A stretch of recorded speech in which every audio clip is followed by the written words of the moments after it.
We have some participants, some students. They come and then we trained them on the happiness of Gandhi ji. गायब हो गया।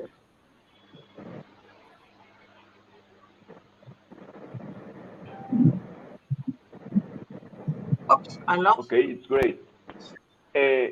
Now, if I want to share it in my social network, I just copy the link and we are going to start almost now, right? Yeah, you can share the Facebook link.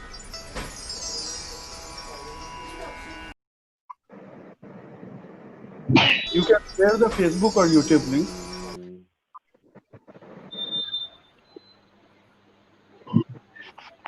Okay.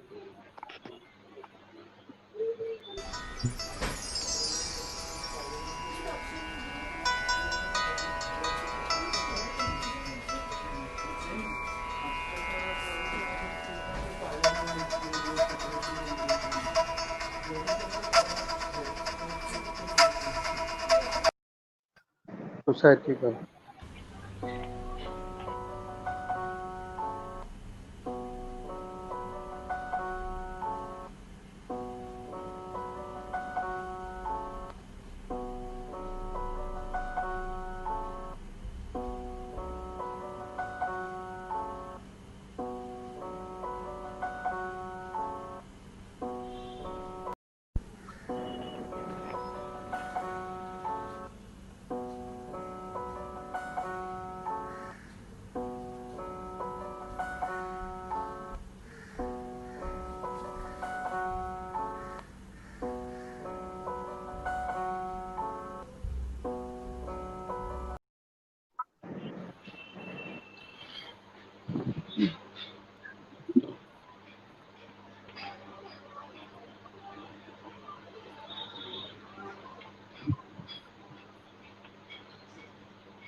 Ashish ji जी मेरा नाम का spelling change कर दीजिए please, अंग्रेजी में कर दीजिए। तो हिंदी में लिखा हुआ है, अंग्रेजी में। एक hello Das ji, hello Das ji. Sir नमस्ते। नमस्ते, आनंद सिन्हा फ्रॉम हियर। नमस्ते, Narayan, A.V.Sinha। Good evening, good evening. हाँ नमस्ते नमस्ते, good evening, good evening, good evening. Hello, welcome. Happy independence day, happy independence day. Namaste. I wish you happy Independence Day, everybody. Happy Indian Independence Day. हाँ every Thank you, sir. हाँ हाँ भैरव जी ठीक है ना अब, या कुछ हाँ करेक्शन बिल्कुल है? ठीक है, बिल्कुल बिल्कुल ठीक है, बिल्कुल। Thank you.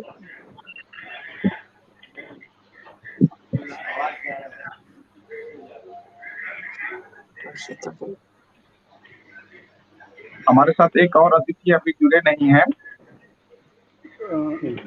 अरुण आनंद जी से भी बात हुई थी, जुड़ रहे हैं। क्या अरुण बोले? आनंद जी, उनको आने में विलम्ब होगा? अभी बात हुई थी, वो आ रहे हैं, जुड़ रहे हैं। तो तब तक दूसरे स्पीकर को ले लें। I want you.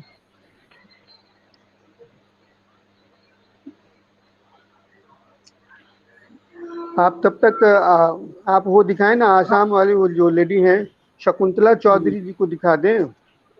नहीं, वो भी जुड़ी हुई थी, लेकिन वो अभी अचानक डिस्कनेक्ट हो गई हैं। तो आप मेरे ख्याल से सर स्टार्ट कुछ तो कर दीजिए, क्योंकि लाइव स्टार्ट हो चुका है हम लोग का।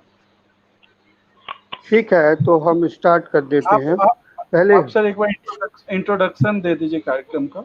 हाँ, पहले अंग्रेजी में बोलते हैं, उसके बाद हिंदी में कर देते हैं, क्योंकि नहीं, बाहर के दो हिंदी में बोलने की जरूरत नहीं है सर, अंग्रेजी।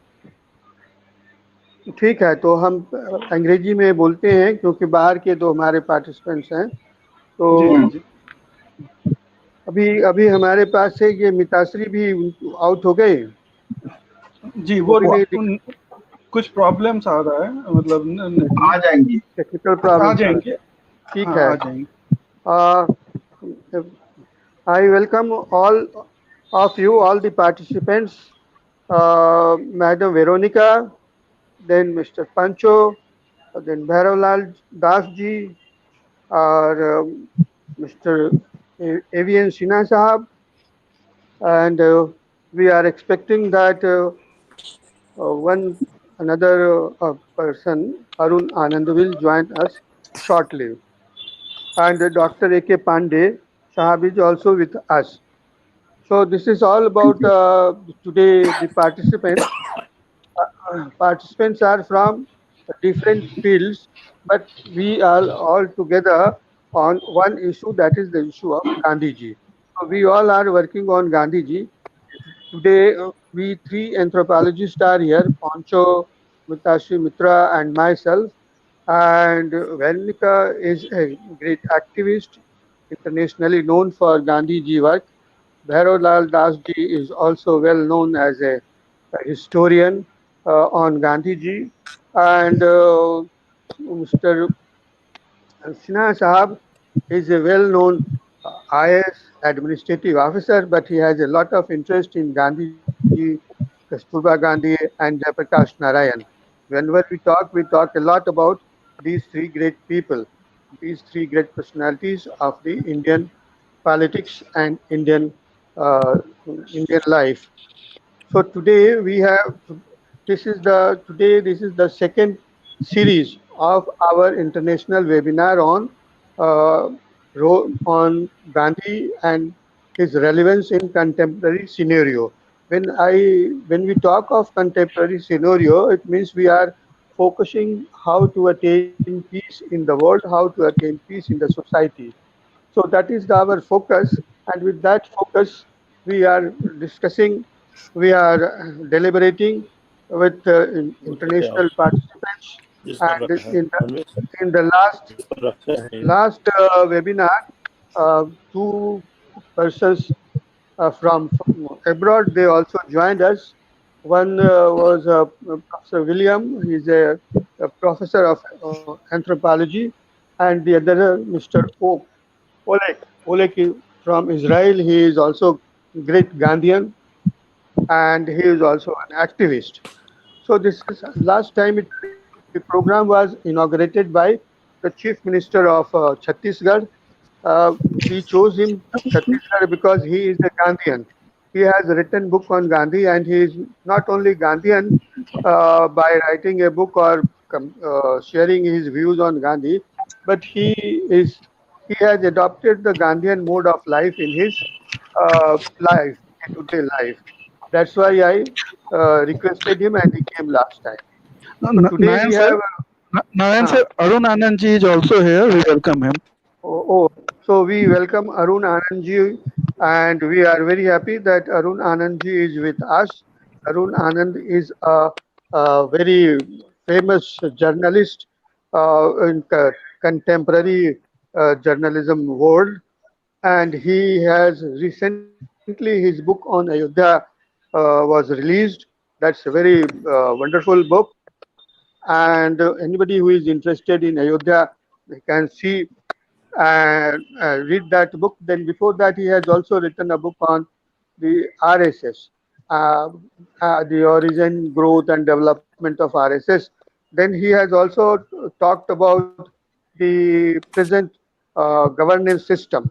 And today, I'm very happy that today he is giving a lecture on the Gandhian economics and the current Atmanirbhar Bharat economics. So we will be comparing, and we will be giving the details what kind of things we are expecting in India from Gandhi perspective and from Atmanirbhar Bharat perspective. So I welcome Arun Anandji, and he has a very bright future. Uh, and I hope he will continue in our future uh, sessions also. As a participant, he will give us the input of what is happening currently on Gandhi in different perspectives. Now I will request the coordinator, Mr. Ashish, ji, to take us to Northeast if it is possible.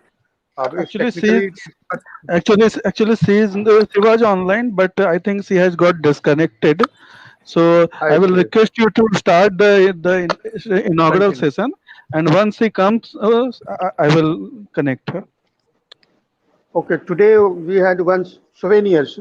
There is a lady called Shakuntala Chaudhary, 102 years old, in Northeast India, and she did her graduation in 1942 or 1940, and after that she devoted herself to Indian freedom movement, and she devoted her life to work with Gandhiji for the cause of the women in Indian politics.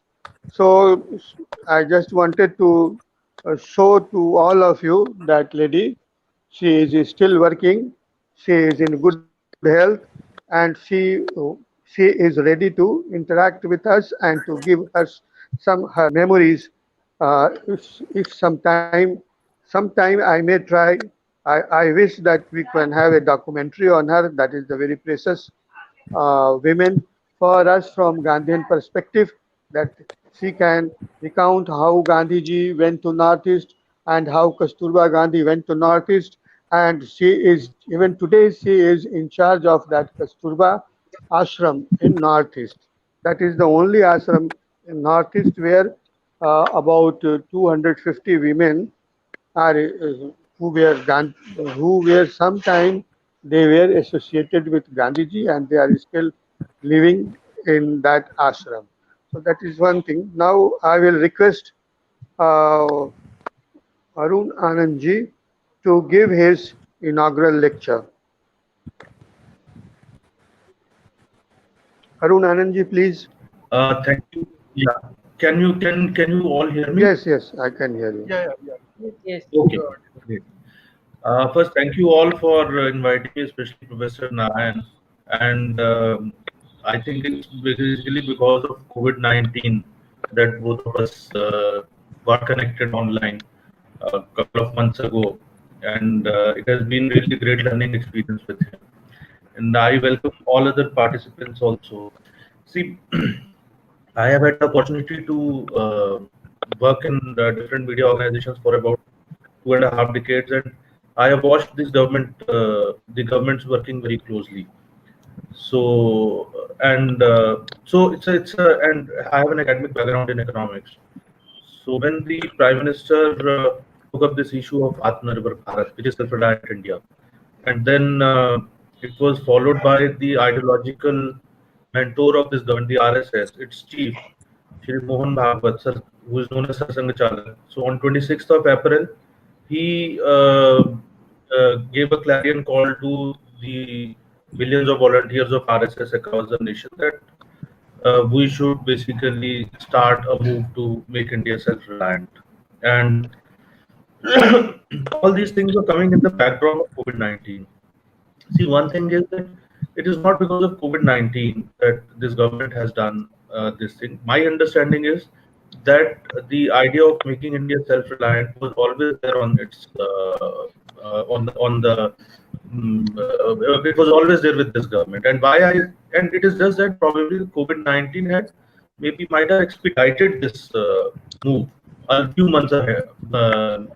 Anyway, this move was coming. And why I am saying this, because the ideological formation of this government, if you look at the economic philosophy which this government has followed, which the Bharatiya Janata Party, the ruling party, has followed.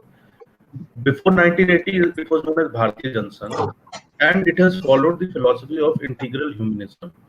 And integral humanism is very much closely connected to the philosophy of uh, Gandhian, the Gandhian principles.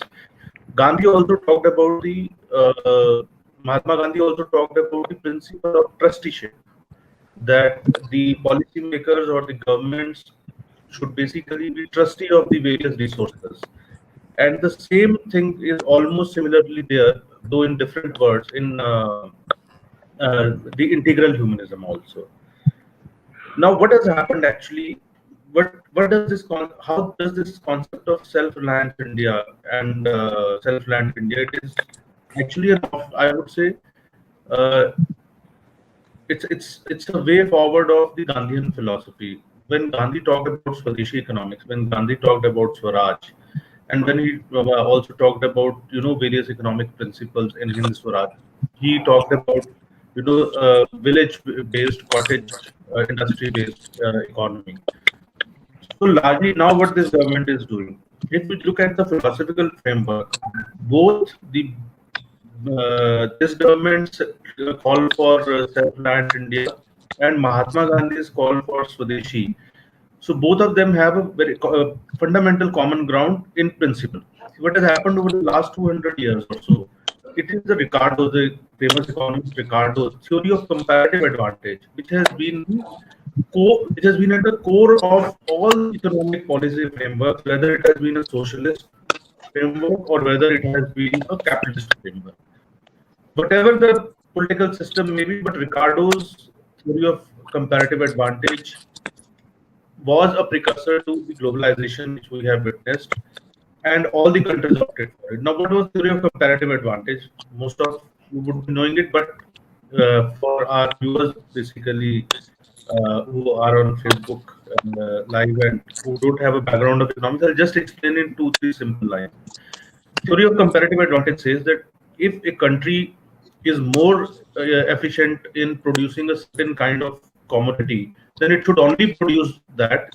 And when there will be excess production, so it can exchange that with the other countries.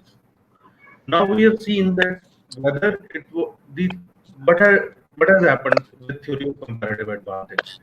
Because of the theory of comparative advantage, there has been kind of a competitiveness or a constant economic war between different countries. And if you look at the economic history of the globe over the last 200 years or so, after every 2 to 3 decades, we have seen that the world is being plunged into a major economic crisis for one reason or another. But we did not realize that actually the core of this problem is this theory of comparative advantage. Because in 1960s, when Dattopant Thengdi, an Indian ideologue, he talked for the first time. He challenged this theory of comparative advantage and its application on the global system. In fact, Thengdi, he was a Rajya Sabha member of the Upper House of the Parliament also, and he was the one who had set up India's largest labor organization, a trade union organization called Bharatiya Mazdoor Sangh. So, and what did Thengdi say? Thengdi said that neither capitalism nor socialism is going to work in this world, and what we need is a third way. So he wrote a wonderful book called Third Way, and he propounded the philosophy of third way. So what this government is, and what was the third way?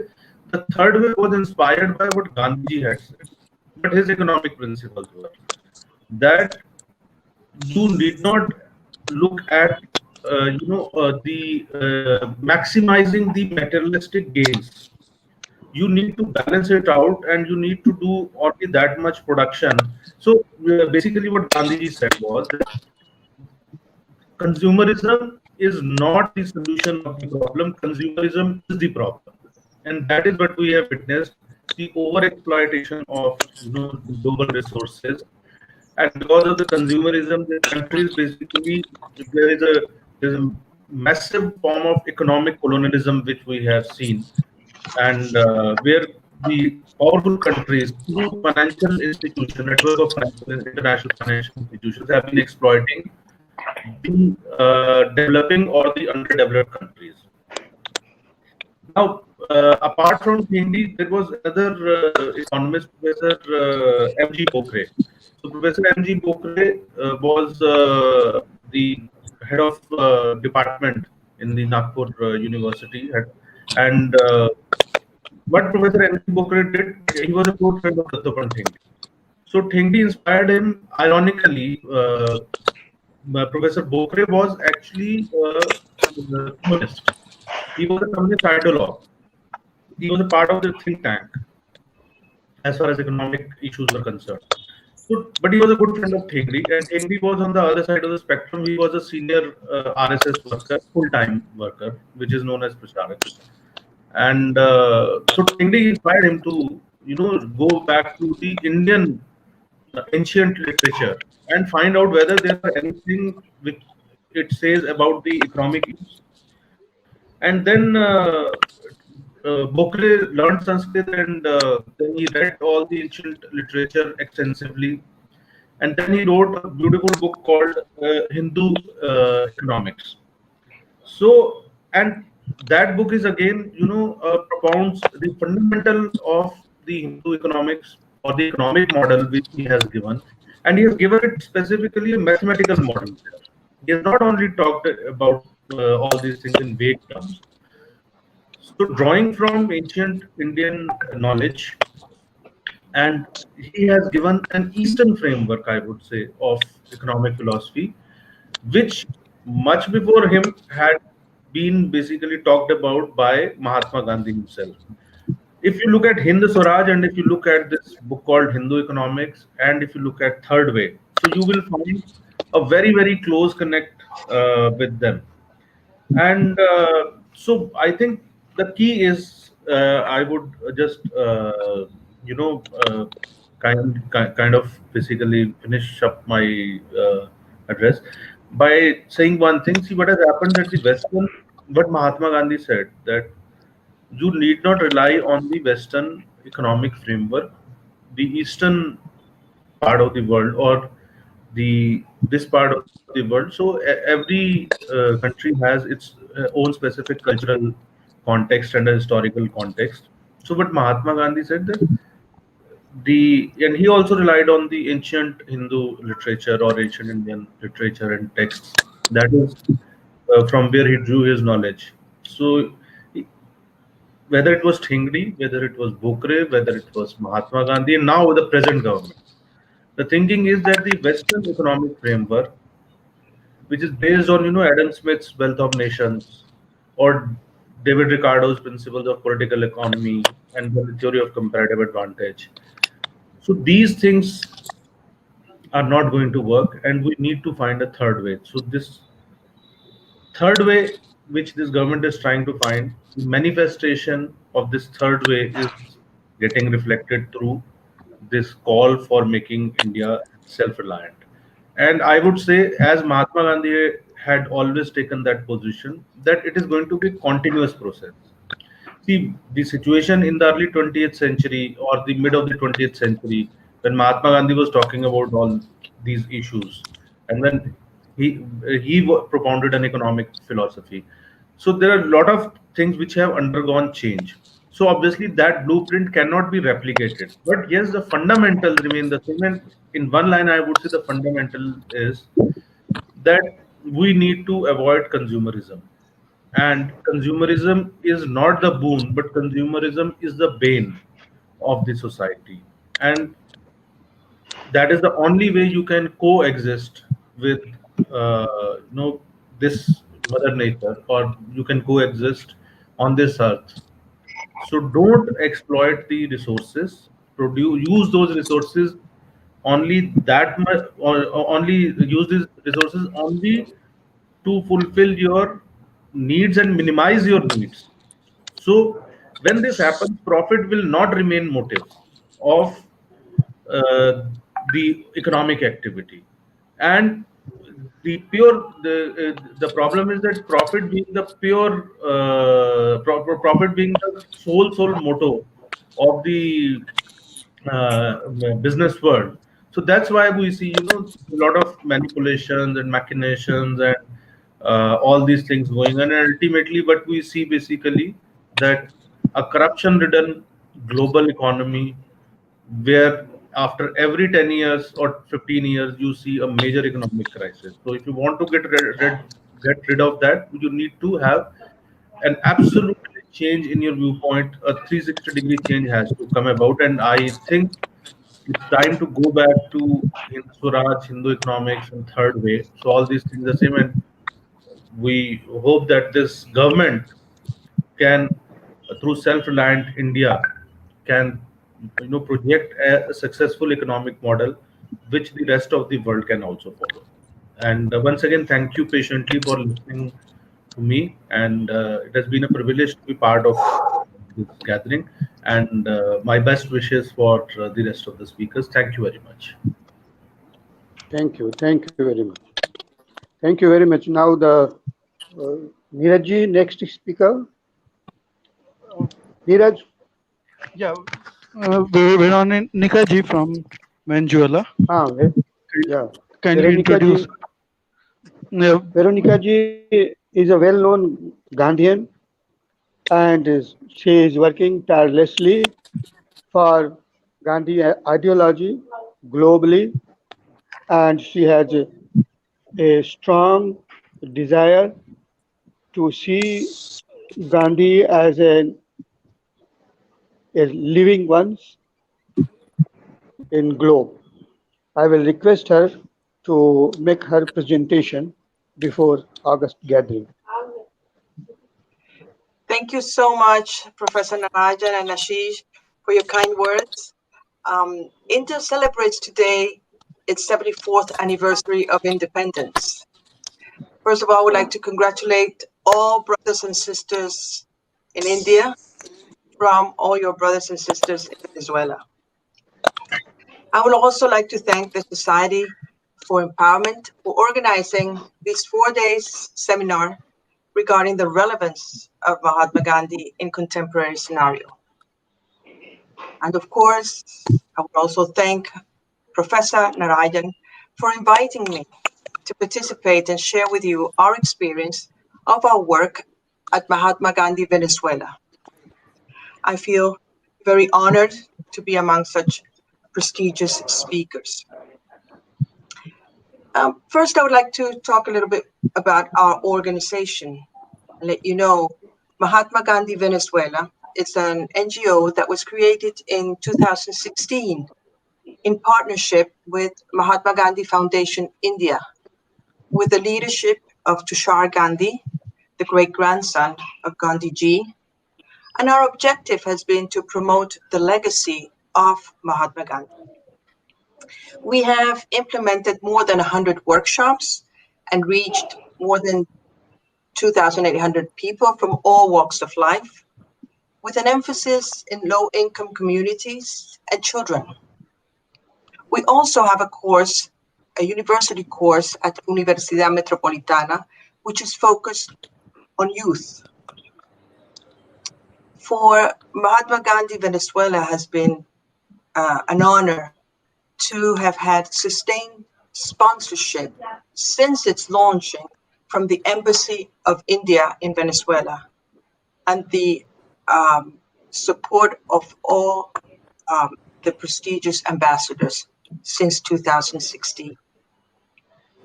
It has been an ongoing learning experience, which we value and exercise from our hearts.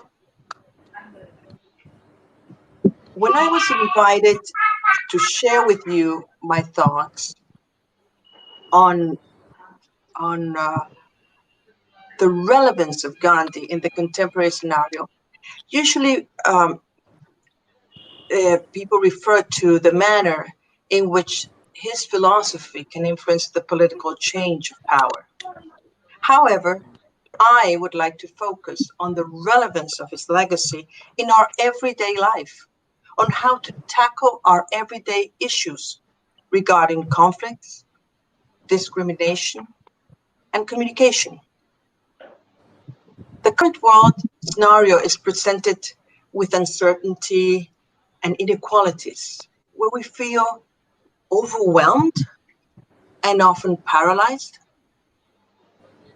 Gandhi lived in a historical moment of wars and acceptance of imperialism as a form of political power regime, which we all know it leads to marked forms of discrimination against the population. Beyond that reality, he emerges as a leader of peace. He confronts injustice and the status quo through nonviolence. achieving what we are celebrating today, the independence of his country. But furthermore, he acknowledges that the transformation or change starts with each one of us. His life truly inspires us and becomes more relevant than ever to address these turbulent moments when we feel so fragile. Sometimes I think perhaps that's how fragile Indians felt in the face of the British Empire. There are various contexts where we have these feelings of vulnerability, fear, powerlessness that are present in today's life. For example, we have all sorts of discrimination, or the impact of COVID-19. COVID-19 has shown us how interconnected we are, how impermanent reality is, and how vulnerable we are. These are all facts that are and will remain. On the other hand, the consequence in daily life as a result of the pandemic, where we have to be in quarantine, we've had to have long periods of protection, have in many cases generated an increase in conflicts in the family and intra-family violence. We read in the UN reports how NGOs that track domestic violence against women have increased these cases in 30%, 40% in many places worldwide. So just imagine work, recreation, family and home chores all take place in the same location. Concentration becomes very difficult. House schooling makes it challenging both to the children and the parents. You add to that job losses that add to the strain of the everyday life. So no wonder conflicts arise by the minute and violent responses become the norm. So how do we confront this? How can we mitigate the risks for violence? We have to make a decision. Do we stay as we are? Or do we find new ways to communicate in a non-violent manner? And here is where Gandhi's legacies becomes relevant. His 5 pillars of non-violence, beautifully explained in Arun Gandhi's latest book, Arun, grandson of Gandhi ji, and in his book called The Gift of Anger, provides such a practical tool to start reviewing our ways to relate to others. Gandhi insisted that with respect, understanding, acceptance that we can have different point of views, appreciation and valuing each other and every little beauty around us, and compassion, all are core values for a peaceful relationship. And that way, implementing them in our everyday life, we can resolve conflicts in a non-violent way. I would like to share with you that at our workshops in low-income communities in Venezuela, we have seen how people from all walks of life connect with this simple yet powerful values. In role plays that we do with the facing community conflicts or family conflicts, they experience the challenge of not responding with a reactive answer, of having to breathe and think of the ways to put in practice these different methods of communicating with the other based on Gandhi's principles. The smile in their faces and the sense of accomplishment once they use these pillars reflects the greatness of Ahimsa and the relevance of Gandhi's legacy today. We also believe that education on these values and the daily practice of them should be taught in schools from early ages. In our experience at Mahatma Gandhi, Venezuela, we have a program called Living Together in Peace. Living Together in Peace, where we teach children from preschool up to primary school the 5 pillars, the practice and the teachings of the 5 pillars. And we've been working with 125 children these last 2 years, and have seen the changes in their behavior and the positive influence in their parents. Furthermore, the parents have expressed their gratitude on how helpful these practices have been at these strenuous times of confinement of COVID-19. So the teaching of the practice of ahimsa, or nonviolence, in our daily lives has shown us that it opens paths towards harmony, inner peace, and protection of our environment.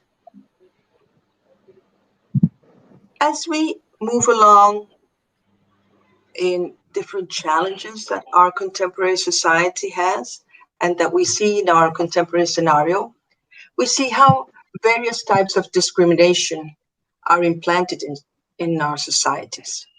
To a greater or lesser degree, they have become even more evident in recent months. We see and we talk about racial or ethnic discrimination, gender or sexual orientation discrimination, religion or beliefs discrimination, disability discrimination. What do we do about this? How do we confront this? Are we contributing, maybe asking ourselves, are we contributing to perpetuate these inequalities? I believe that in order to evolve, we have to interrogate ourselves. We need to identify what habits we have that support or help perpetuate or just even tolerate this discrimination. And once again, Gandhi, through his biography, showed us the importance of self-awareness and self-discipline. In a powerful phrase, be the change you want to see in the world, he exhorts us to look into ourselves, to strengthen our inner soul. So today we see, for example, how strong the movement Black Lives Matter has become. It is shaking society. It stands that white supremacy beliefs has shaped for so many years the attitudes and behaviors. People are consciously reviewing what needs to be changed. However, there's a little trick to this. The manner in which this process evolves will really determine its effectiveness. If the people put the blame on a particular ethnic group and not on the cause of the problem, there will be just more resentment. However, if the strategy is based on Gandhiji's legacy and the focus is on the core problem that discriminates and not on the individual, transformation will happen. However, that is not enough.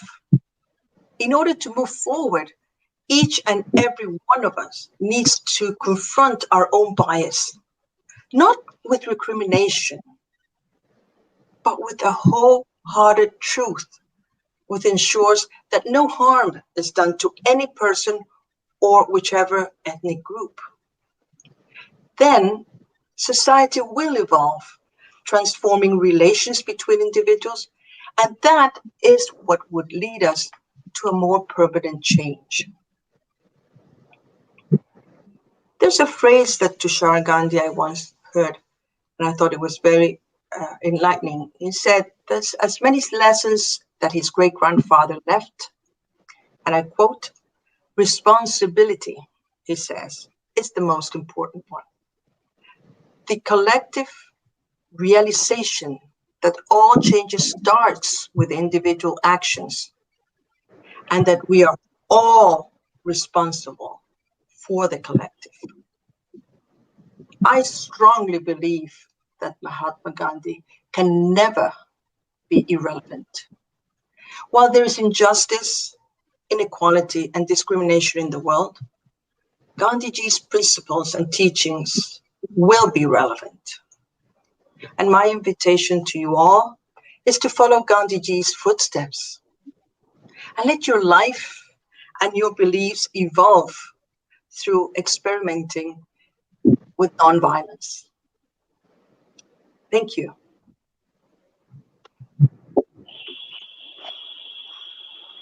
And I'm happy to answer any questions that you have. Thank you. Thank you very much, Veronica. We are delighted to hear you as a committed Gandhian and to take the legacy of Gandhiji forward. That's something great that you are doing, and I have all good wishes for that. Thank you. Thank you so much, Professor. Now, if there is any question, it's free and question can be raised. Else, we will request Mr. Poncho to present his paper. Mr. Poncho, please.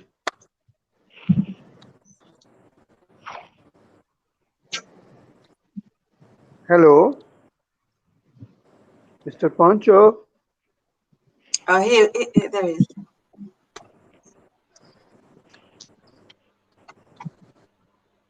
Mr. Poncho.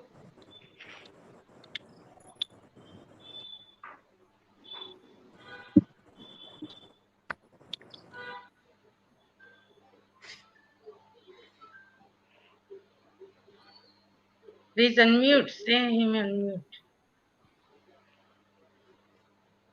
Mr. Poncho. Hello, Mr. Poncho. Hello, can you hear me, Mr. Poncho? I'm calling him. Just wait.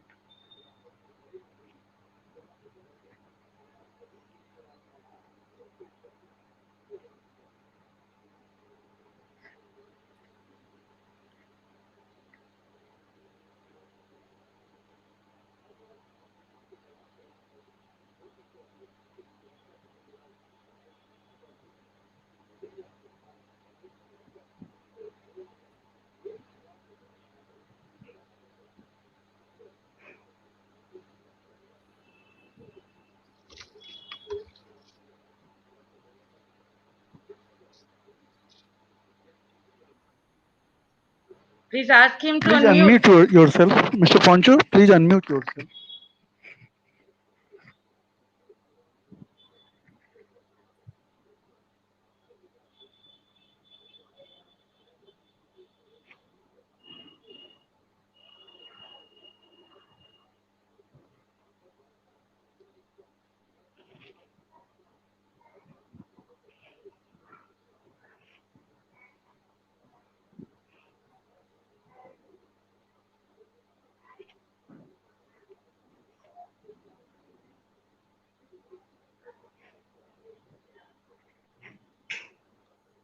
Mr. Poncho, can you listen us? Hello? Okay. Hello? Yeah. Can you hear me now? Okay, I'm sorry, I had some issues with the internet connection, was a little bit low. And also I will need if you can help me to display my presentation.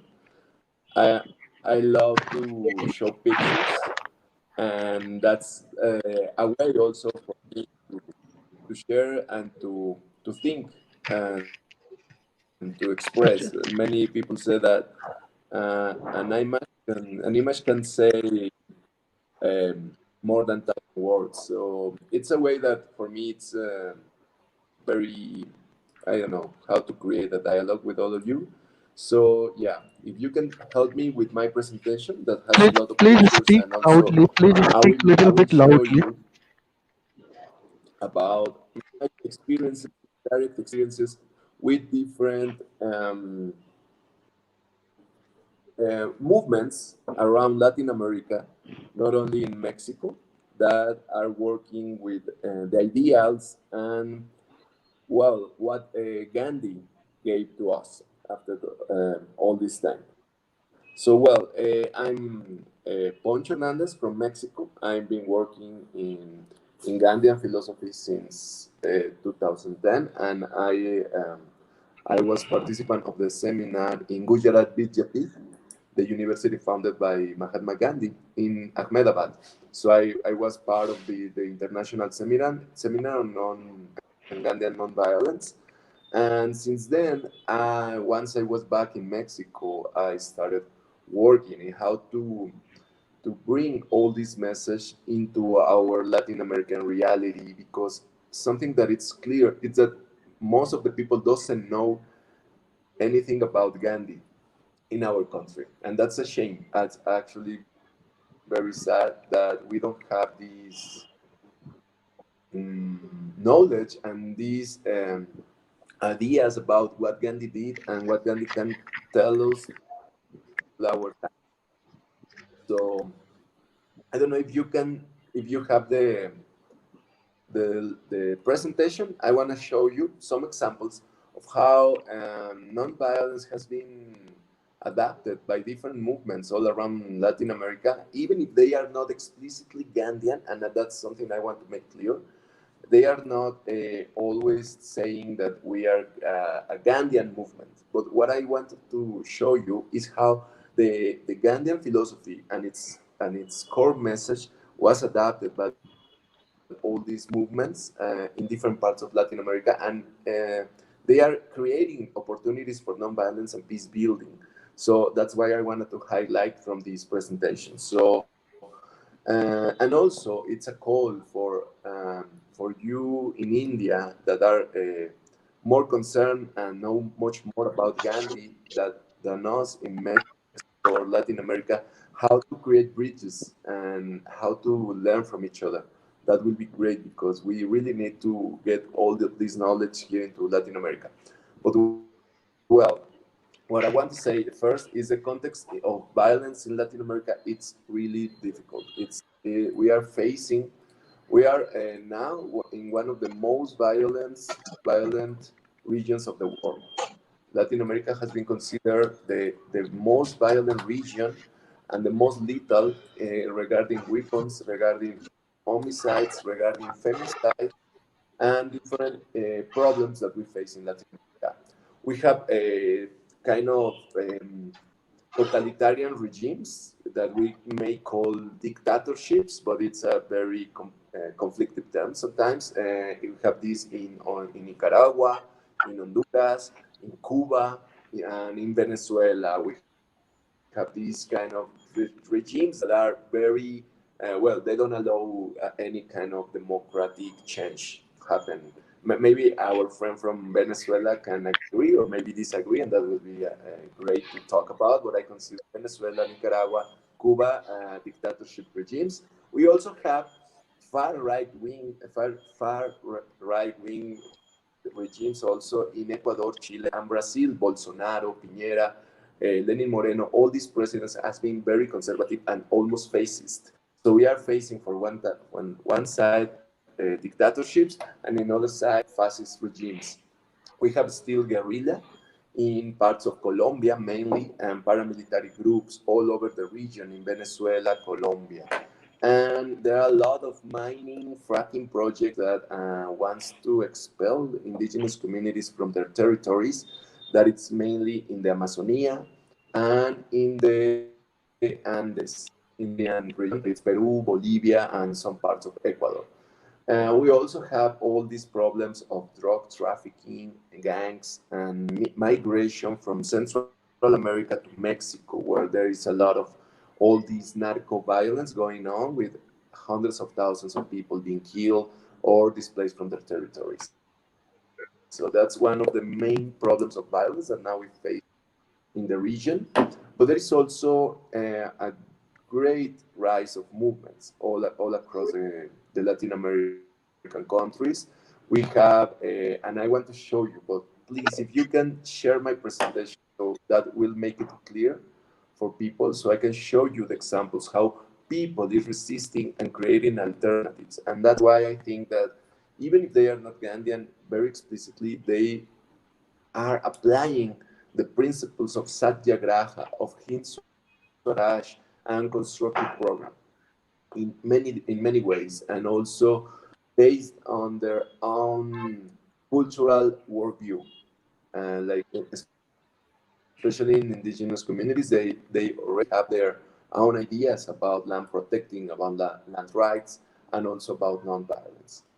So well, it's really a shame I cannot still try to show you my presentation, so that will make it clearer. Okay, so what we have, it's we have popular education. You remember this idea of Gandhi of creating an education that's how can I say that have the possibility to create free people who has the ability to think by themselves and to be autonomous and to be a freedom fighter.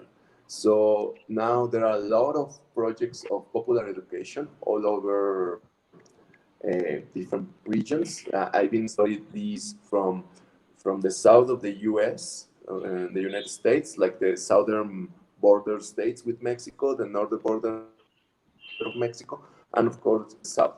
So I witnessed a lot of these popular education projects. Popular education is a way that we in Latin America we call the Naitalim, or the new education of Ghana. It comes from Paulo Freire, that he stated that education is a tool for liberation. And that's how I feel, and I think there is a lot of connection with Ghanaian thought. There is also projects with youth. They use a lot of Sorry, hello, arts, Mr. Pancho. Hello, and, hello, and hello. different ways of making youth, mainly with hip hop, graffiti, that are very popular among youth, and they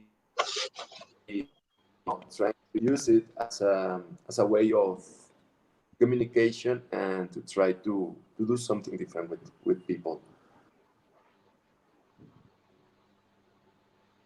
And, and we also have this big issue.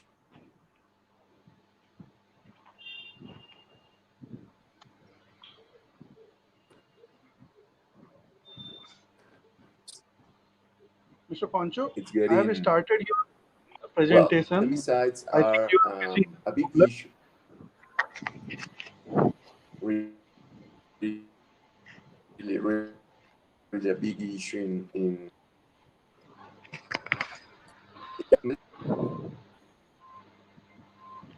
you can go to them.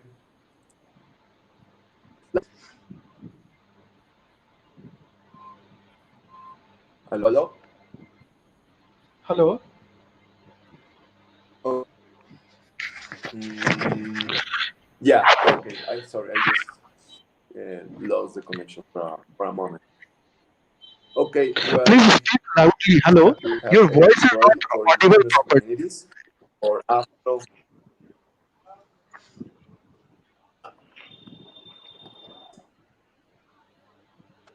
Sorry, Please is it speak clear? little bit loudly. Hello. Your your volume is bit low. Oh, okay. Poncho, ok, que hables un poco más duro o le pongas más volumen a tu audio, por favor.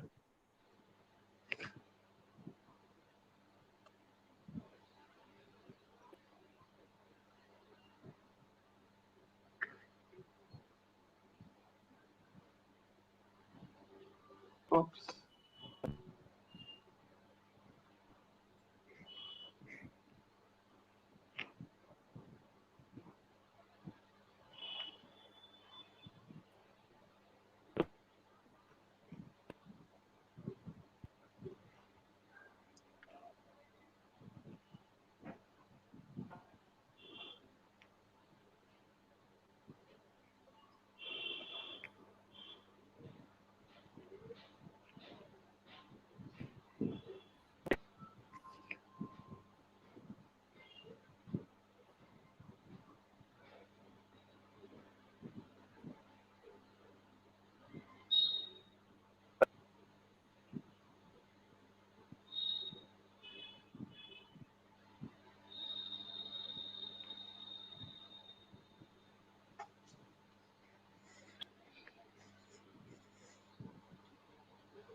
Hello. Okay, you're back. Good. Hello.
Hello, hello. Hello.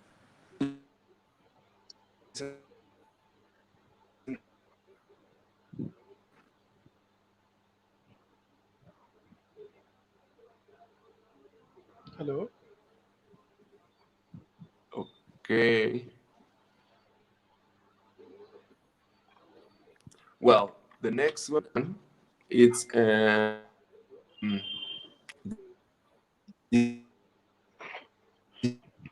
this is not like a years, and it's a way.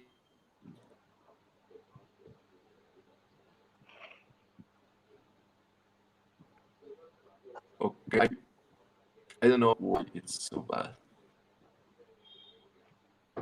So we are creating coalitions all over Latin America, also in training programs that I've been participating, and it's also a way to work together and to fight together. So this is some of those spaces, and I will share this. Maybe it's too long to read, but the main idea is that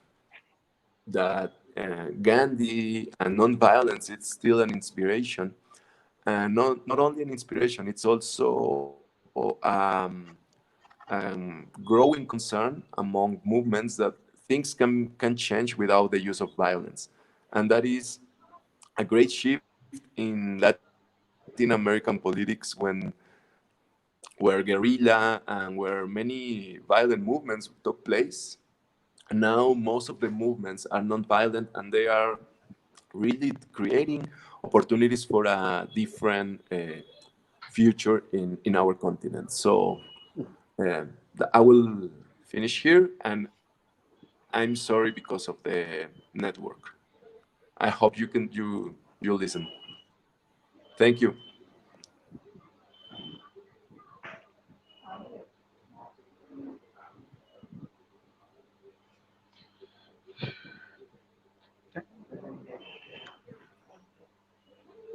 Thank you very much, Mr. Pancho. We could not listen you due to technical reason. We could not listen your full presentation, but we could understand that your emphasis is on non-violence, the method which used Gandhiji for attaining freedom. And today is our Independence Day. So we will request you sometime next time when we organize it to please, so that we can hear you properly. You have talked about some experiment which you did in Mexico and Latin America. You are talking about those are very important studies that you have made. As an anthropologist, you have done an excellent work that needs to be further highlighted and further in-depth study is required from Gandhian perspective. So we are there to support you, and we are very happy that you are doing a great job uh, on continuity of the Gandhian philosophy, Gandhian ideology. We thank you once again for that. If there is any question, we may ask from Dr. Poncho.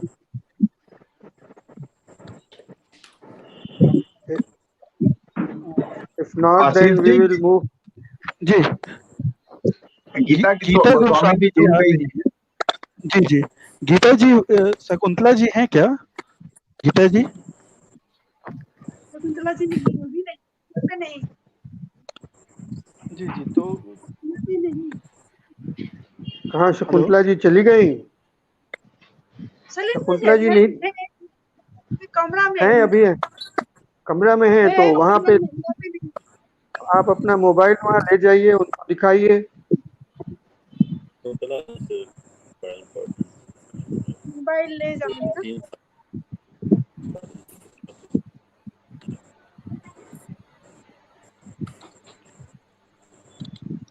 तो भी light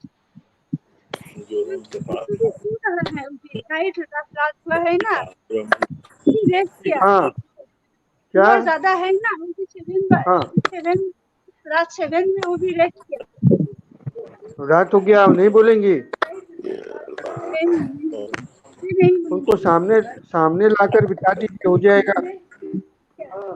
वो नहीं हो सकता है? वही उनका मैं उस टाइम से भी रात भर में ना सात बजे में भी उम्र ज्यादा हुआ है ना भी टायर्ड हुआ ज्यादा टाइम नहीं बैठेगा तो नहीं हो सकता है तो फिर उनको अगले प्रोग्राम में करें। अभी नहीं आ सकती है, वो भी नहीं सही अभी नहीं होगा, ठीक है, उनको हम लोग अगले प्रोग्राम में कर लेंगे। अगला नेक्स्ट है ना, प्रोग्राम हाँ 22 के लिए करेंगे, तो ठीक है। तो अब अगर कोई, if there is no question, then we will request Mr. Sinha, A.V.Sinha Saab, present his presentation before the August body, and should be careful about the time.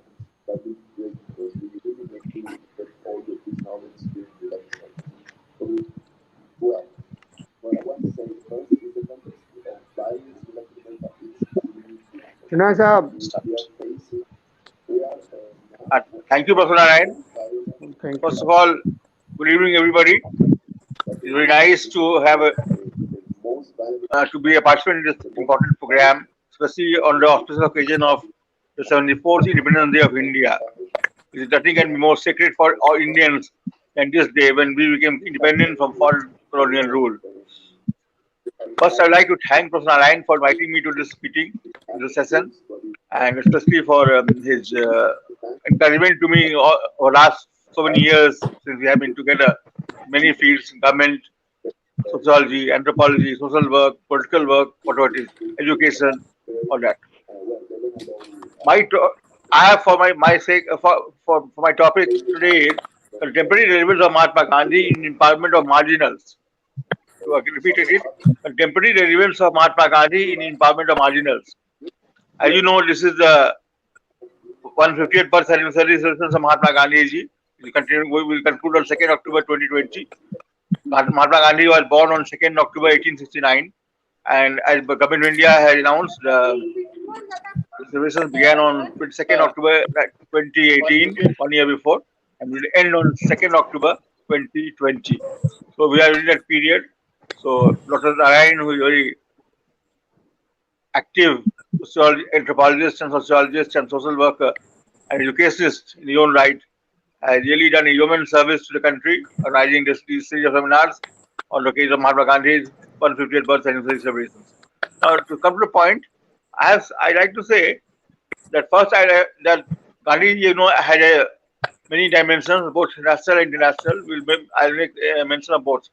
First, I would like to say, I'm from political science, by the way. I'm in Patna University. I did my B honors in Ranchi University, and I have also done in anthropology.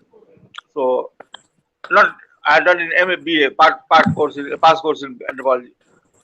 1947, when India became free, that marked India's freedom, initiated the process of decolonization in the middle of 20th century. India's freedom on 15th August 1947 initiated the process of decolonization in the middle of 20th century. Asia and African countries were freed from colonial rule, one after another. 1947 India and Pakistan, of course. 1948 was Ceylon, now Sri Lanka. 1948 was Burma, now Myanmar. 1949 was Indonesia, was freed from Dutch colonial rule. Holland was ruling over there. And one thing to be noted about Gandhi is that he spanned both the continents of Africa and Asia. Very unique personality in the whole world. I don't think up to now there has been any leader or even any worker who has lived in two continents in a lifetime, in a single lifetime. He was there for 21 years in South Africa, where he developed a concept of Satyagraha. He went there in 1893, I think, and then came back to India in 1915. So that marked 21 years of stay in South Africa. And so he has such a double continental dimension to his personality. He worked as a political and social activist in two continents, South Africa, of course, subcontinent, South Africa, and then South Asia, India, Pakistan, Bangladesh, which are all of them were together before independence. He also initiated the end of racial supremacy of the white race throughout the world. White supremacy was ended, and the blacks and the browns came to the fore and came to occupy important positions in the Committee of Nations and contemporary affairs around the world. So he has done work, actually he has achieved something which is unique. Two continents and also end of racial supremacy of the whites. Now, white man's burden, it was said, white men said it was having they were busy carrying the baggage of the non-whites on their head, or they are not civilized. Gandhi he put an end to this practice, and but he did it through non-violent means, as everyone knows, through non-violent means, through Satyagraha. And Satyagraha he first practiced in South Africa. He was a barrister, everyone knows, he was a very barrister. He went to South Africa as a lawyer for State Shakuntala Last Company. There was law case pending for many years, and he was a qualified barrister from England. So he was he went for 1 year only. That was 1893-94. He went for 1 year to South Africa. But there he saw the racial inequalities which were very rampant at the time. And as everyone knows, and I will not repeat it here, he was thrown out of the railway compartment, first class railway compartment, even though he had a ticket. He was thrown out of Marlborough railway station. And the Marlborough railway station was belonging to, and he was ousted from the railway platform compartment. And that was a turning point in the history of South Africa or India, even the whole world, or Mahatma Gandhi himself personally. This was the turning point that ignited the flame of Mahatma Gandhi inside his body, inside his heart, and this took him away to all the freedoms. Gandhi also inspired Martin Luther King's Black Rights Movement in USA. That was also for racial equality and racial equality and racial desegregation. He also was a model for other Asian and African countries, and especially for Nelson Mandela, who practiced non-violence. And in South Africa, where the cruel practice of apartheid was being practiced by the Afrikaners, the whites, that also ended somewhere around the end of the 20th century. So that marks the end of the white rule and apartheid. And Nelson Mandela, who became president of South Africa, first non-white president of South Africa, Gandhi for him was a role model. Gandhi was a hero. Now I like to come back to India, which was the main of country origin. He batted for the scheduled castes, as they are now called, although this is an official term. He batted for Harijans, and Harijans, the people of God, as he said, this is his word. Harijan, Hari is God, Jan, men, people of God or men of God. And it was his movement against untouchability that it is because of his contribution and his active role in the anti-untouchability ethos and movement and struggles in India that Article 17 of the Indian Constitution in Part 3, that is the fundamental rights, abolished untouchability. Untouchability abolished, it is as it is written. So it was he who inspired it, he who led it, and he who fathered it. He also supported temple entry movement by Harijans in the south in 1920 and 30. It's not called Harijans because now it is legal. It is not permissible to call them Harijans. They are scheduled caste, scheduled tribes. So we'll call them deprived persons or weaker sections or it is. So he supported temple entry movement by the weaker sections in south in 20s and 30s, and this became a part of the wider freedom movement of India. Gandhi had a unique contribution in Indian history that he brought about many people together, many movements, many streams many streams come to a big river, and many big rivers come to an ocean themselves. They were like an ocean, a political ocean, or social ocean, or textual ocean, giant. So he gathered around himself many these freedom movements, these struggles, and he assimilated them. He made them part of the integral part of the freedom movement of his struggles, of his satyagraha, and then that is his contribution that we should be proud of. Next, as a student political science, I come to Pune Pact. The Pune Pact of 1932. You know, in 1906, the Muslim League was founded in Dhaka. It was 1 year after the partition of Bengal, infamous partition of Bengal in 1905. And the Muslim League demanded that the Muslims should have a separate electorate for the and the common electorate and separate representation. That is, Muslims should elect only Muslim leader, MP or representatives in the houses of legislatures, parliaments, or councils. So here also the British followed this concept, and Ramsay MacDonald, who was a Labour Prime Minister, he gave a communal award. And communal award of I think 1930 or 31, 30, that he introduced, he rather stipulated that Harijans and tribals would have separate electorate, would be a separate electorate, and that's like Muslims had a separate electorate and become separate electorate, separate representation. The Harijans and tribals would also have a separate electorate and a separate representation. This was anathema to the modern world. But Gandhiji was dead set against this. He fasted against this McDonald's communal award, and that was in 1932. It was he fasted Pune. There was a pact with Ambedkar, the leader of the scheduled castes and scheduled tribes. Pune Pact is got entered to that turning point in Indian history, by which Gandhiji and Ambedkar agreed that there was no separate representation or electorate for Harijans and tribals in the legislatures, either in councils or assembly or central or provincial. And unlike Muslims, otherwise, this is a very important contribution of Gandhiji and marginal contribution to marginal. Otherwise, if Gandhi had not intervened, and the communal award given by the British Prime Minister Ramsay MacDonald, who was Labour leader by the way, Labour Party leader, had materialized, the Harijans and tribals would have formed a separate electorate. Representatives have been separately elected. Only that, now the reservation. He gave reservation to the 16% seats in Lok Sabha and the Vidhan Sabha are reserved for Harijans, and 7 to 8 or 8% are reserved for tribals, SC and STs.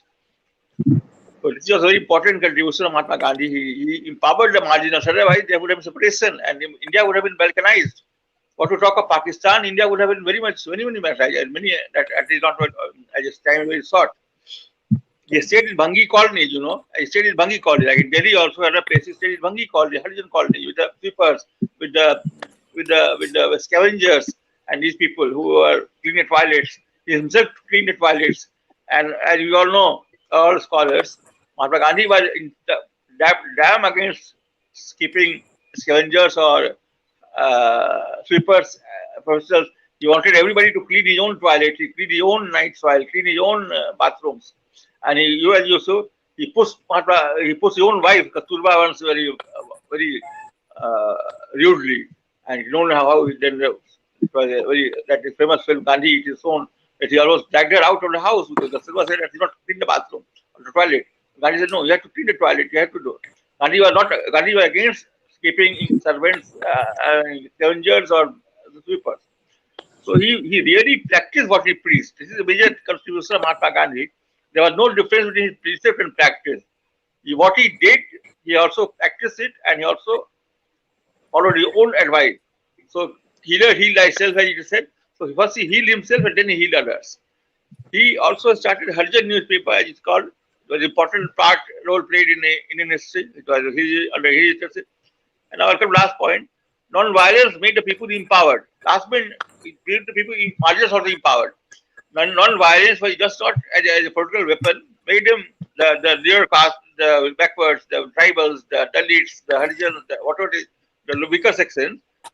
As the freedom movement became a mass movement under Gandhi's leadership, with active participation of entire population, men and women, young and old, like educated, uneducated, whether employed, unemployed, entire population in activity program freedom movement involved. He became a class from the classes to became masses. It was a mass movement. Gandhi became under Gandhi's leadership. It became a mass movement, and everyone became empowered in activities and programs of freedom. Everyone sought freedom. Everyone arrested. Everyone went to jail. Everyone did satyagraha. Everyone did boycott movement, boycott movement of foreign goods, or bonfire of foreign goods, or like that activities, and or temple entry, for example. This led to moral regeneration of entire population, whether weak or strong, whether educated or uneducated, whether old or young. And this led, women or men, this led to a massive uplift of all the people of India, Indian continent, subcontinent as it is now called now. So, and this, I think, in my opinion, this led to universal adult suffrage being given to the people by one stroke of the pen of the Constituent Assembly. Universal adult suffrage, everyone became a voter. First it was 21, now of course the voting is 18 only. Everybody, every Indian became a voter and became a participant in the political process. So that is what it is. This contribution cannot be marginalized, illegal. And today also, even now, as you see, United States also inspired a current Black Lives Matter campaign. As you know, George Floyd was arrested by a white police officer in America about 2 months, 3 months ago, and he was killed almost. He was killed. Even he sat, his throat was almost gagged, and he was died. And the Black Lives Matter campaign is now raging throughout the United States of America. Election is taking place the first Tuesday of November. Every leap year is the election for the President of America Day. And yeah, just you must have heard. Kamala Devi Harris, who is an Indian, part Indian. Her mother was a Tamil Brahmin from the South who married an African in America. His daughter of a Tamil mother, Indian mother, and she's Hindu, and Indian, in fact, part Indian. She was elected as the vice presidential running mate of Joe J. Biden, the vice president and the presidential candidate for the Democratic Party. It marks this also has implication. Now, so Gandhiji's contribution immense. He was a father nation, not only father nation, he was really the guardian of the country. He was the guardian soul of the country, and we pay tribute to Mahatma Gandhi on this occasion. And I thank Professor Narayan for his sponsoring this program today. The app. I think I will pay my homage to Mahatma Gandhi in these words that Mahatma Gandhi is the real icon of India. He will continue to be the icon of India, inspired hundreds of years for his reign, and he will be very much remembered by everyone. Thank you. Thank you. Thank you very much, Sinha Sahab. Thank you very much, Sinha Sahab. You have given a good account of the Gandhiji and his activities. Now, if there is any observation, you may come out with the observation, or now we can request Professor Mitashri Mitra to present her presentation. She is a head and professor of anthropology in Pandit Ravi Shankar University. She is also dean of biocultural sciences of that university, a very well-known anthropologist working in the field of digital anthropology and cultural anthropology. Professor Mitra, please make your presentation. Thank you, sir. Namaskar. Namaskar. Am I audible, Yes, sir? yes, very much audible. Yes, you are audible. Good evening to all of you. Today is the most auspicious day in the hearts of every people of India that marks the anniversary of national independence from the British Empire on 15th of August 1947. India became independent after lots of hardships and sacrifices of the brave Indian freedom fighters. On this special occasion, accept my heartfelt wishes for the 74th Independence Day of India. I would also like to salute today people who fought for the independence of the country and dedicated themselves to the service of this great nation. I am indeed honored and feel proud that on this auspicious occasion, and when we are also celebrating 150th birthday anniversary of Mahatma Gandhi, I have given this opportunity to say few words on global peace icon Mahatma Gandhi. Although I know talking about him is like trying to fetch the whole ocean in a mug.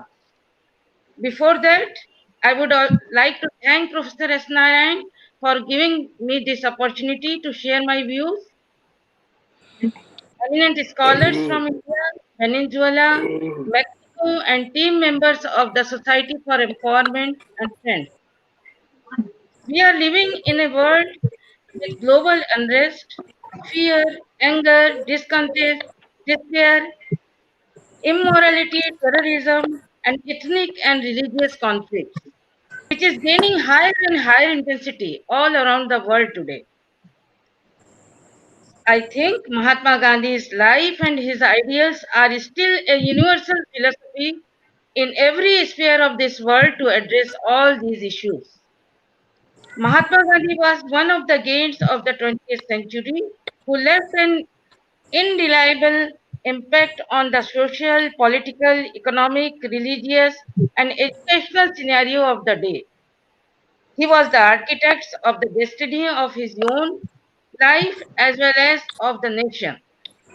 He was the great revolutionary who, even while he fought for this country, for the freedom of our country, was aware of the freedom of all enslaved people in different parts of the world. History clearly shows how great man has always struggled and fought against the prevailing social evils and human suffering. Live as you are going to die tomorrow and learn as you are going to live forever. This saying from Gandhiji says much about the life of father of the nation. Gandhiji pictured to himself how an ideal society based on love, truth, and non-violence must look and function, and he tried to realize it as much as possible in his real life. His attempts and results in making this operable have had echoes and followers all around the world. He states that my religion is based on truth and non-violence, truth and non-violence, and truth is my God, while non-violence is the means of realizing Him. Even today, when there is a scourge of terrorism, whenever there is a violence anywhere in the world, foremost we think and talk about Mahatma Gandhi. Friends, he is not a person, but a school of thought. He is a symbol of peace and non-violence. He fought against the British with the weapon of non-violence. He believed that a man is nothing but a product of thoughts. He becomes what he thinks. He always stressed on purity of thoughts. He stressed on the implementation of his words into action. For him, life is nothing but experimentation with truth. He is the only leader in the world who revealed his weaknesses to the people, and this is not a very small thing. He never tried to hide anything to the people. He was the fighter of the cause of humanity.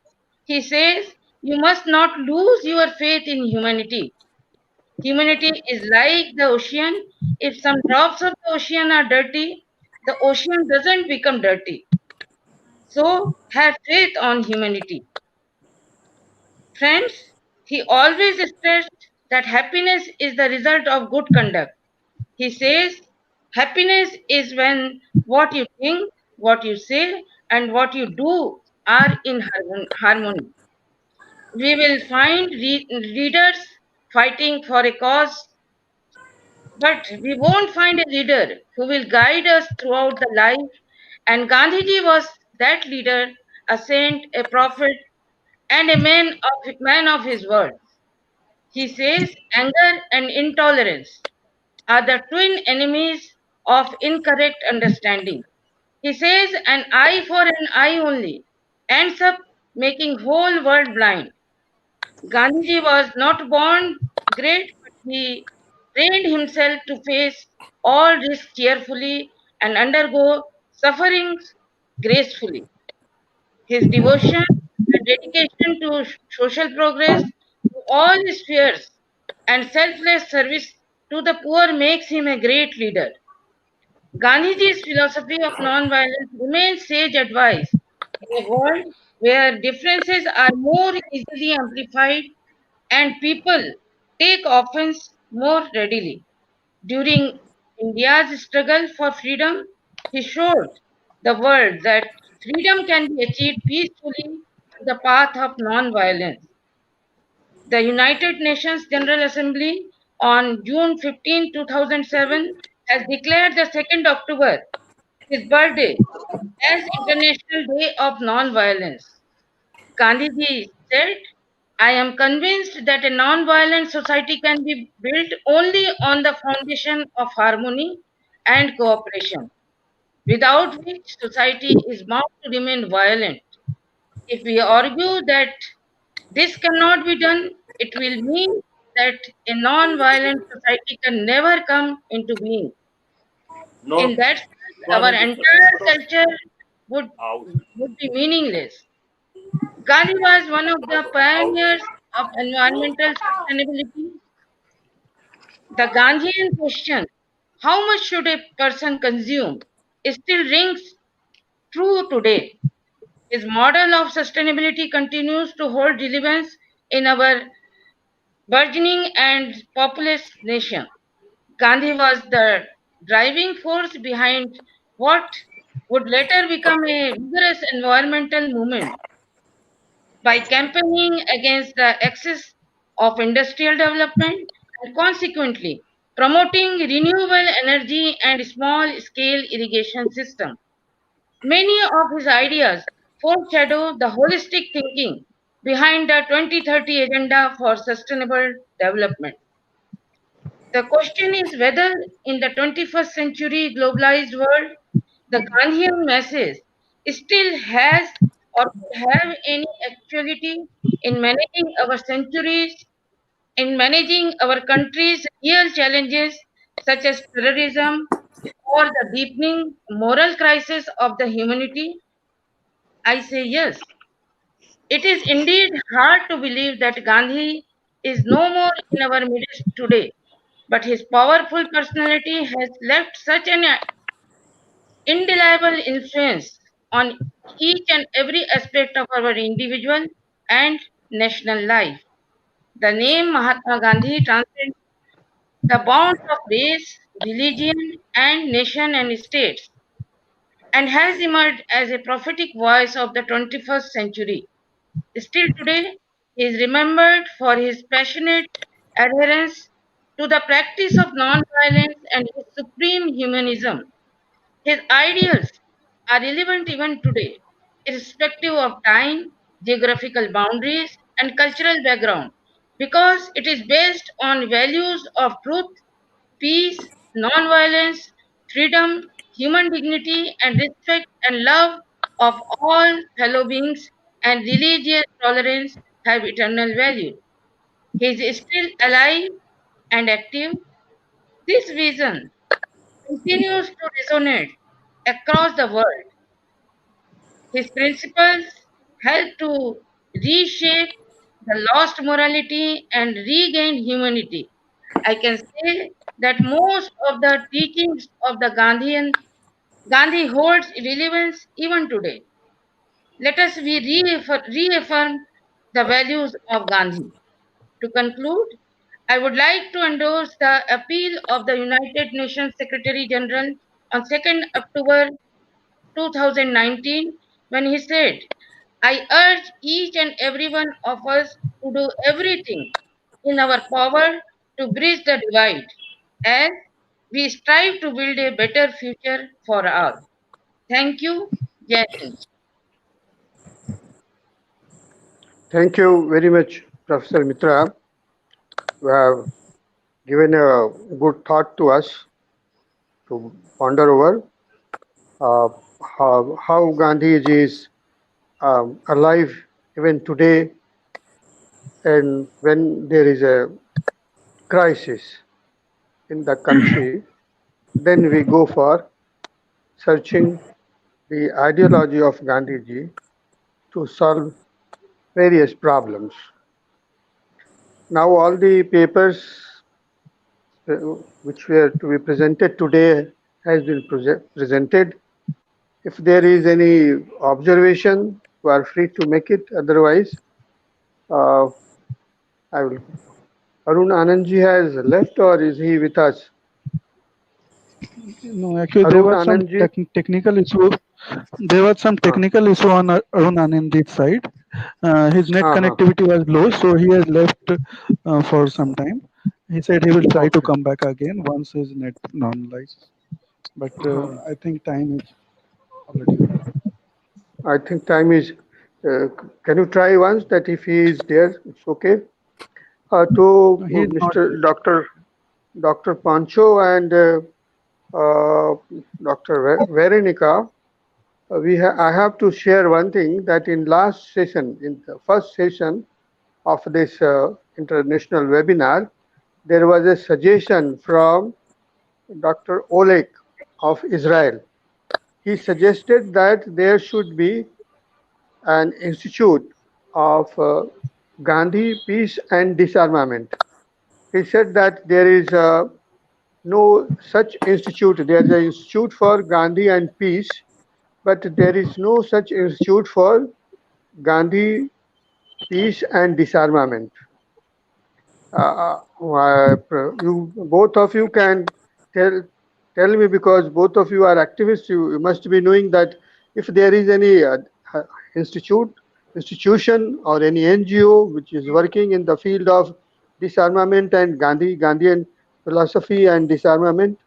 If it is there, then we will not go further. Otherwise, his request is even yesterday I got a message and a call from him that we should pursue the idea of having an institute for Gandhi peace and disarmament. So, on his request, we are uh, trying to form an institute or an institution, maybe within the Society for Empowerment umbrella, under the umbrella of Society for Empowerment to begin with, we will have a Center for Gandhi Peace and Disarmament.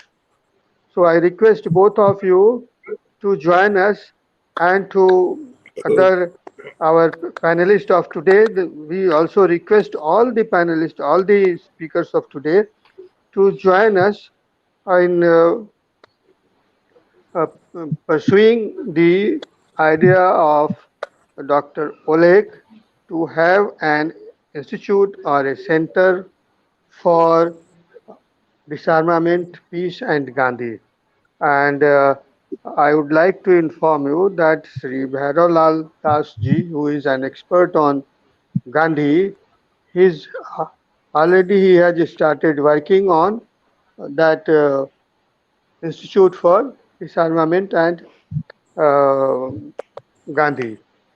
Dr. Oleg is of the opinion that he would be able to get some funds from UNO and some other agencies to begin with, and later on, some more funding will be there. I do not know what will happen, but as he is so interested, and we as a follower of Gandhi, we also think that there should be disarmament globally. It is required that there should be disarmament, because if the disarmament is not there, then how can peace be there, and how can the Gandhi ideology will proceed?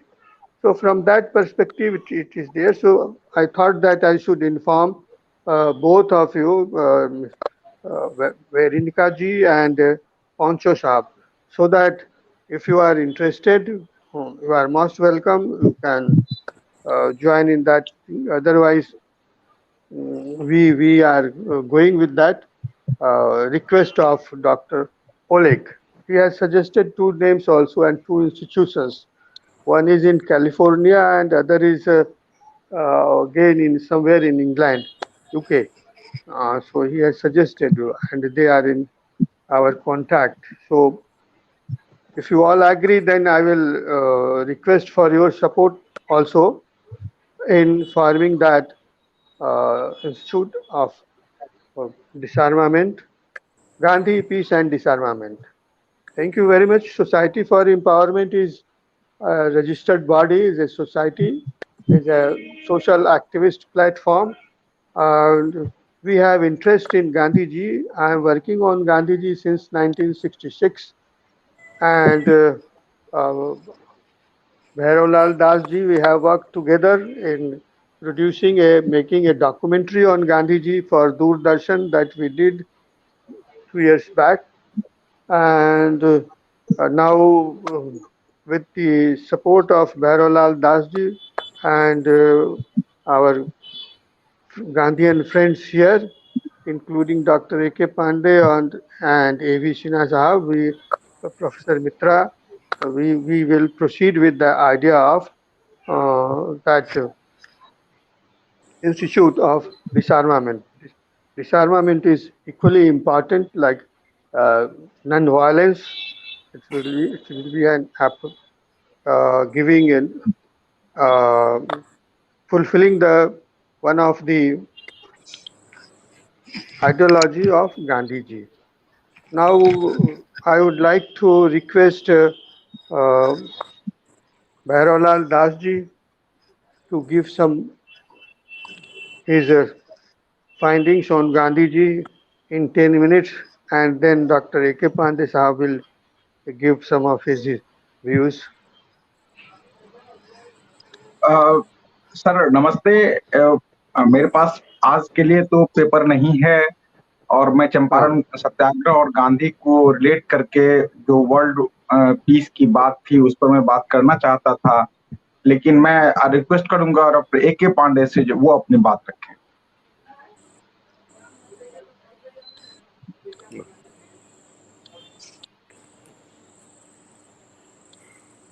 धन्यवाद भैरव लाल जी। वैसे पिछले webinars में मैं थोड़ा बहुत अपने विचार रख चुका हूँ। मेरा ख्याल है आवाज जा रही है। थोड़ा जोर से सर, पांडे सर, थोड़ा जोर से आ रहा है, बट थोड़ा स्लो है, थोड़ा जोर से बोलो। पिछले वेबिनार में मैंने अपने विचार रखे थे, और आज दरअसल आप सभी विद्वज्जन को सुनने में, क्योंकि आप लोग दूर दूर से विभिन्न भागों से थे। पांडे सर हमारे साथ पांडे सर प्लीज, हमारे साथ 2 फॉरेन गेस्ट हैं जो शायद हिंदी नहीं जान पाएंगे। Thank you. I think I can speak in English also about Gandhi. I welcome the international experts on the subject in this webinar.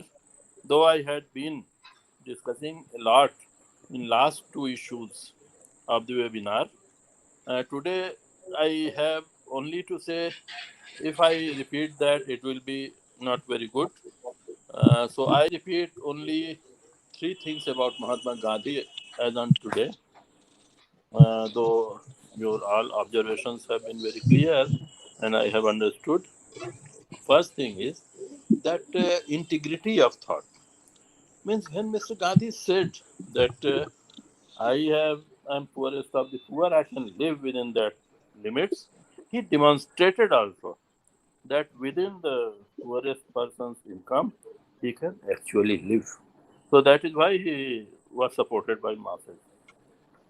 The second thing is that the truth in his talk, whatever he talked, whether it is with Queen of England or a simple Harijan of India or even Maharaja of somewhere, his talk, whatever he said, was correct and cannot be proved incorrect. That is his belief in truth, and he continued with that. And the third thing is that as a designer of India's freedom movement, his knowledge of law and administration, uh, he could find out two, three points in the English Empire where you can, I must say, hit. Though he always says non-violence, but actually the weak point, everything has a weak point, every fort has a secret way. And the fort of English government was its credibility. Credibility to the rule of law, first thing, and also credibility of not using arms against unarmed people. So that is why Gandhi said that my formula is that I will not take arms. It is unarmed struggle, and our resistance will be civil and not criminal. I will not use force. I tried to figure out these two things, in which there was one thing more which was hidden in that, and that was the abolition of foreign goods, which was going to hit the business and income generation for which British Empire was in India. So, with these 3-4 observations, actually I appreciate the person of that time who could not only think these formulae, but with the poor people of India could implement also it to a good cause. I actually think it is difficult even today for any person to take his lead and thinking with this much truth and sincerity. And that is why I have great respect of Mahatma Gandhi. With these few words, I thank you all for today's webinar and giving your questions.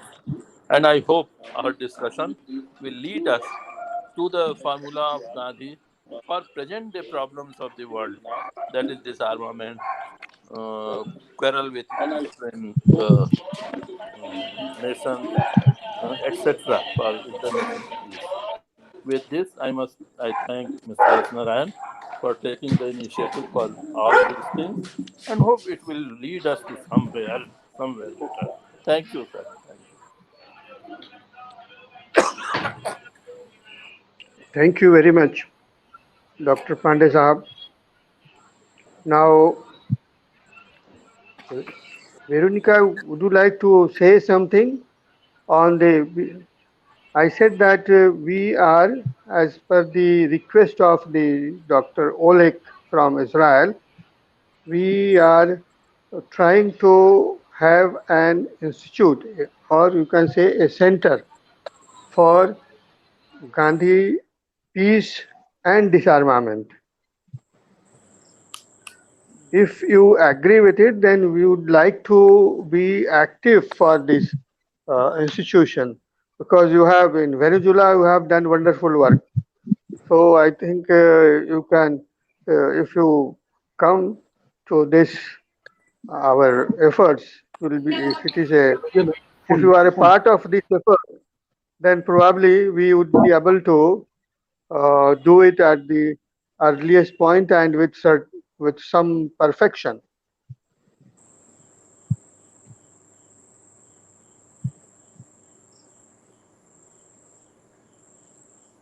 Ashish, Veronica, Please ask please ask her to unmute. Thank you. I did not realize that. Thank you, Professor Narayan, for the invitation. I think it's a very interesting idea to start a Gandhi Peace and Disarming Center.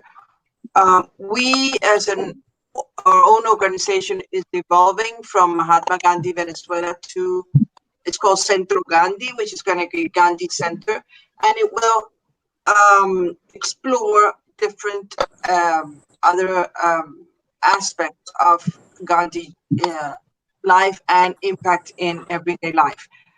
So I think it's interesting. I will definitely talk it out with our team, and then we feel honored that you see that we can be of help in setting up this center of Gandhi peace and disarmament.